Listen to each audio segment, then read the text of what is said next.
ஆன்மீக சொந்தங்கள் அனைவருக்கும் வணக்கங்க. இன்றைக்கி நாம் நம்மளுடைய சேனலில் முக்கியமான நிறைய விஷயங்களை தான் பார்த்து தெரிஞ்சுக்க போகிறோம். அதாவது ராசி சக்கரத்தில் முதல் ராசியாக வரக்கூடிய மேச ராசி அன்பு உள்ளங்கள் அனைவருக்கும் இந்த சித்திரை மாதத்தில் நடக்கக்கூடிய நல்ல நல்ல விஷயங்கள் என்ன விஷயத்தில் ரொம்ப கவனமாக இருக்கணும், என்ன விஷயங்கள்லாம் பரிகாரங்கள் மாதிரி பண்ணணும், அது மட்டும் இல்லாமல் உங்களுக்கு ஏதாவது முக்கியமாக செய்யணும் செய்யக்கூடாதுன்னு ஏதாவது விஷயங்கள் சொல்லியிருக்காங்களா அப்படிங்கிறத பற்றியும் தான் நான் உங்களுக்கு இந்த பதிவில் தெளிவாக சொல்ல போகிறேன். இந்த பதிவில் சொல்லக்கூடிய எல்லா தகவலுமே மேசராசியை சேர்ந்தவங்களுக்கு ரொம்பவே பயன் தரக்கூடிய விஷயமாக தான் இருக்க போகுது. ஸோ வீடியோ ஸ்கிப் பண்ணாமல் தொடர்ச்சியாக பாருங்கள். அது மட்டும் இல்லாமல் இதே மாதிரியான ஆன்மீகம் சார்ந்த வீடியோக்களெல்லாம் நீங்கள் முழுசாக பார்க்கணும் அப்படின்னு ஆசைப்பட்டால் மறக்காமல் நம்ம சேனலை சப்ஸ்கிரைப் பண்ணிவிட்டு கீழே இருக்கும் பெல்லைக்கானையும் மறக்காமல் கிளிக் பண்ணிடுங்க. அப்போ தான் நம்ம சேனலில் போடுற எல்லா வீடியோவுமே நோட்டிஃபிகேஷனாக உங்கள்கிட்ட உடனுக்குடனே சேரும். மேலும் உங்களுக்கு உங்கள் ராசி அதிபதி அப்படின்னு சொல்லக்கூடிய செவ்வாய் பகவானுடைய அருள் கிடைக்கணும் அப்படின்னு ஆசைப்பட்டா நம்மளுடைய கமெண்ட் பாக்ஸில் செவ்வாய் பகவானுக்கு போற்றி அப்படின்னு சொல்லி பதிவு பண்ணிவிட்டு இந்த வீடியோக்கு ஒரு லைக் பண்ணிடுங்க. கண்டிப்பாக உங்களுக்கு உங்கள் ராசி அதிபதியோட அருள் நிச்சயமாக கிடைக்கும். ஸோ இப்போ வாங்க நம்ம வீடியோக்குள்ளே போய் மேசராசி அன்பு நேயர்களுக்கு இந்த சித்திரை மாதத்தில் நடக்கக்கூடிய நல்ல நல்ல விஷயங்கள் என்ன, தீமை தரக்கூடிய விஷயம் என்ன அப்படிங்கிறத பற்றி தொடர்ச்சியாக பார்க்கலாம். மேசராசியின் அதிபதி செவ்வாய் பகவான். அது மட்டும் இல்லாமல் ராசியில் ஆட்சி பலம் பெற்றிருக்கார் இவர். இதுவரை வெளி உலகத்திற்கு தெரியாமல் இருந்த உங்களுடைய திறமைகள் அப்படிங்கிறது இந்த சித்திரை மாதத்தில் கண்டிப்பாக வெளிப்படும் அப்படின்னு சொல்கிறாங்க. பல வருடங்களாக நீங்கள் எதிர்பார்த்த ஒரு அற்புதமான சந்தர்ப்பம் உங்களை தேடி இந்த மாதம் வரப்போகுது. அதில் எந்த ஒரு மாற்று கருத்தும் இல்லை. அந்த வாய்ப்பு உங்களுக்கு பெரிய வாழ்வில் மாற்றத்தை தரக்கூடிய வாய்ப்பாக தான் கண்டிப்பாக இருக்கும். ஸோ தவற விட்டுறாதீங்க. இதனால் எந்த ஒரு காரியத்திலுமே துணிந்து இறங்கி செயல்பட்டு வெற்றி பெறக்கூடிய தைரியம் அப்படிங்கிறது உங்களுக்கு இந்த சித்திரை மாதத்தில் கண்டிப்பாக கிடைக்கும். அதில் எந்த ஒரு மாற்று கருத்தும் இல்லை அப்படின்னு சொல்லப்படுது. சுகபோக வாழ்க்கை கிடைக்கும். அது மட்டும் இல்லாமல் பொது வாழ்வில் இருக்கக்கூடிய மேசராசிக்காரங்களுக்கு இந்த காலகட்டத்தில் மேன்மையான விஷயங்கள் நடக்கும். சிலர் வெளி மாநிலம் வெளிநாட்டிற்கு இடம் பெயரலாம். ராசியில் சூரியன் உச்சம் பெறுவதால் உங்களின் தனித்திறமைகள் வெளிப்படும். அது மட்டும் இல்லாமல் உங்களுக்கு ஆன்மீகத்தில் அதிகளவு நாட்டம் இருக்கும். குடும்பத்தில் நிம்மதி நிலைத்திருக்கும். பெற்றோர்கள் பிள்ளைகளின் அனுசரணை கிடைக்கும். புத்திர பாக்கியம் இல்லாதவங்களுக்கு இந்த காலகட்டத்தில் அந்த பாக்கியமும் கண்டிப்பாக கிடைக்கும். மேலும் பிள்ளைகளால் ஆதாயம் தரக்கூடிய செய்திகள் நிறையவே கிடைக்க போகுது அப்படின்னு சொல்கிறாங்க. தொழில், உத்தியோகம், திருமணம், குழந்தை, வீடு, வாகன யோகம் போன்ற அனைத்து விதமான பாக்கியங்களும் கிடைக்கும். திருமணத்திற்கு நல்ல வரன் கிடைக்கும். பிள்ளைகளின் சுப காரியங்கள் கோலாகலமாக நடக்கும். அழகு ஆடம்பர பொருட்களின் சேர்க்கை உண்டாகும். வீடு, வாகனம் போன்றவைகள் மூலமாக சுப விரயங்கள் உண்டாகும். கூட்டு குடும்பமாக வாழ்ந்த அண்ணன் தம்பிகள் பிரிந்து தனி கொடுத்தனம் செல்லலாம். விவாகரத்து வரை சென்ற தம்பதிகள் கூடி மகிழ்வாங்க. கூட்டு தொழில் செய்து வந்த குடும்பங்களில் சில பங்களிப்புகள் தொழிலை விட்டு விலகலாம். மேலும் பாக பிரிவினையில் கருத்து வேறுபாடுகள் உண்டாகலாம். நட்பு வட்டாரத்தை பொறுத்த வரைக்கும் விலகி செல்வது போன்ற மன உணர்வு வாட்டும். ஆரோக்கியத்தை பொறுத்த வரைக்கும் நல்ல முன்னேற்றம் இந்த மாதத்தில் உங்களுக்கு கிடைக்கும். வியாதிகள் ஏற்பட்ட தாக்கம் குறையும். ஆயுள் பயம் நீங்கும். கல்வியில் தடை ஏற்பட்ட மாணவங்க மீண்டும் படிப்பை தொடர சாதகமான காலமாக உங்களுக்கு இந்த சித்திரை அமைஞ்சிருக்கு. உங்கள் லட்சியத்தை அடைய நவகிரகங்கள் உதவும். அது மட்டும் இல்லாமல் படுத்தவுடன் நிம்மதியான தூக்கம் வரும் அற்புதமான காலகட்டமாக தான் உங்களுக்கு இந்த காலகட்டம் அமைஞ்சிருக்கு.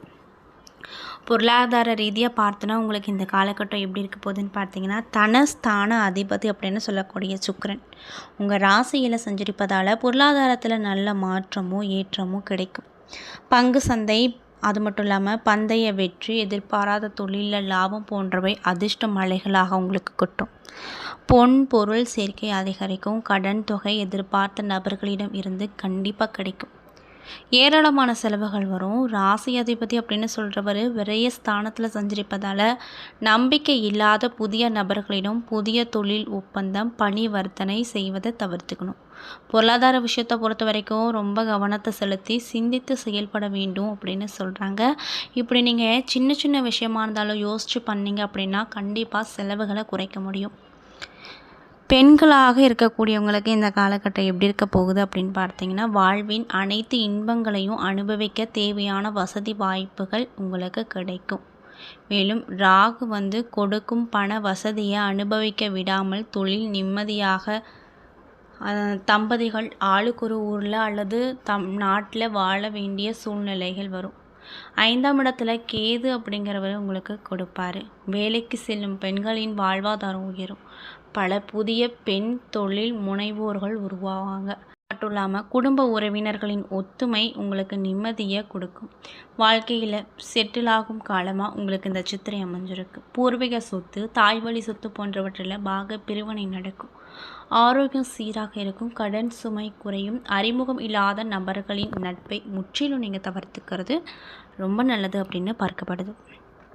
உத்தியோகஸ்தர்களுக்கு இந்த காலகட்டம் எப்படி இருக்க போகுதுன்னு பார்த்தீங்கன்னா, ராசிக்கு 12ல் சனியின் சஞ்சாரம் இருப்பதால் உத்தியோகத்தில் இருந்து வந்த மன உளைச்சல் நீங்கும். உத்தியோகத்தில் ஸ்திரத்தன்மை ஏற்படும். வேலை இல்லாதவங்களுக்கு நிரந்தரமான நிம்மதியான வேலை வாய்ப்புகள் நிறைய கிடைக்கும். அரசு ஊழியர்களுக்கு பதவி உயர்வு, சம்பள உயர்வு கிடைக்கும். இதனால் ரொம்ப சந்தோஷமாக இருப்பீங்க.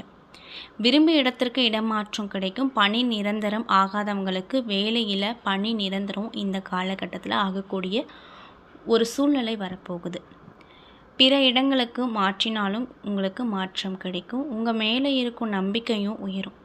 வழக்குகள் ஏதாவது உங்கள் பேரில் இருக்குதுன்னா அதில் சாதகமான பலன் கிடைக்கும். அரசு உத்தியோக வாய்ப்பு கிடைக்கும். இன்னும் சிலருக்கு வெளிநாட்டு வேலை கிடைக்கும். ஆனாலுமே அதிகமாக உழைத்து சிறிய பொருளை சம்பாதிக்க நேரிடும். பணம் வரவு அப்படிங்கிறது தடை தாமதம் ஏற்படும் என்பதால் சம்பள விஷயத்தில் கவனமாக இருக்கணும் அப்படின்னு சொல்கிறாங்க. மேலும் இதுவரைக்கும் யோசிக்காத வகையில் விவேகமாக சிந்தித்து செய்து தொழிலை வெளிப்படுத்துவீங்க. பல புதிய தொழில் வாய்ப்புகளும் தேடி வரும். புதிய கூட்டாளிகளை நம்பி அதிக முதலீடு செய்வதை நீங்கள் தவிர்த்துக்கணும். மட்டும் இல்லாமல் தொழில் அதிபர்களுக்கு அரசின் உதவி தாராளமாக கிடைக்கும். தொழில்கள் உங்களுக்கு ஆதரவாகவும் தொழிலாளர்களும் ஆதரவாகவும் உங்களுக்கு இருப்பாங்க. நல்ல நம்பிக்கையான விசுவாசமான வேலையாட்கள் கிடைப்பாங்க.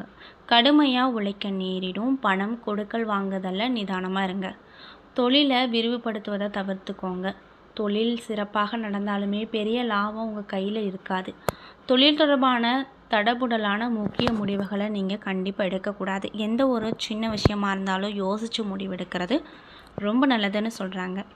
பணத்திற்கு ஆசைப்பட்டு சட்டவிரோதமான செயல்களில் ஈடுபடுவதை தவிர்த்துக்கோங்க. அதிகார பதவிகள் உங்களுக்கு கண்டிப்பாக தேடி வரும் அப்படின்னு சொல்கிறாங்க. அது மட்டும் இல்லாமல் அரசியல் துறையில் இருக்கக்கூடியவங்களுக்கு இந்த காலகட்டம் எப்படி இருக்க போகுதுன்னு பார்த்தீங்கன்னா, கட்சி மேலிடம் உங்களுக்கு முக்கியத்துவம் கொடுப்பாங்க. பதவியும் கொடுப்பாங்க. 5ல் கேது இருப்பதால் யாரையும் நம்பி ரகசியத்தை பகிர்ந்து கொள்ள வேண்டாம் அப்படின்னு வலியுறுத்தப்படுது. கூட்டணி கட்சிகள் நண்பர்கள் உங்களை எப்பொழுது வேண்டுமானாலுமே கவிழ்த்து விடலாம். அதனால் பார்த்து கவனமாக இருப்பது நல்லது அப்படின்னு சொல்லப்படுதுங்க.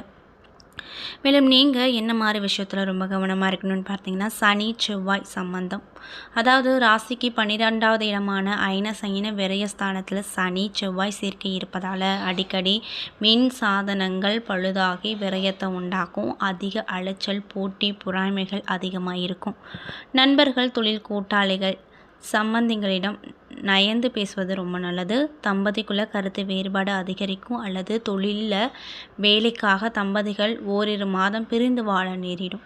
சிலர் வேலை மாற்றம் செய்யலாம் அல்லது கொடுத்த பணியை திருப்திகரமாக முடிக்க முடியாத சூழ்நிலை வரலாம்.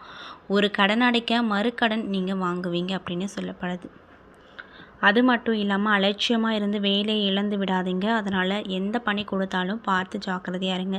அது மட்டும் இல்லாமல் ரொம்ப நாளாக காணாமல் போனவங்க வீடு தேடி வருவாங்க. பூர்வீக சொத்து, தாய் வழி சொத்து போன்றவற்றில் பாக பிரிவினை நடக்கும். ஸோ இந்த மாதிரி விஷயத்தெல்லாம் நீங்கள் ரொம்ப கவனமாக இருக்கணும் அப்படின்னு சொல்லப்படுது. மேலும் நீங்கள் என்ன மாதிரியான பரிகாரங்கள் பண்ணணும் அப்படின்னு பார்த்தீங்கன்னா, பௌர்ணமி அன்னைக்கு விரதம் இருந்து நீர் மோர் தானம் வழங்குங்க. அதே போல் செவ்வாய்க்கிழமை நாட்களில் வள்ளி தெய்வானை சாமேதா முருகப்பெருமான வழிபாடு செய்யுங்க. உங்களுக்கு நல்ல பலன் அப்படிங்கிறது கண்டிப்பாக உங்களுக்கு கிடைக்கும்.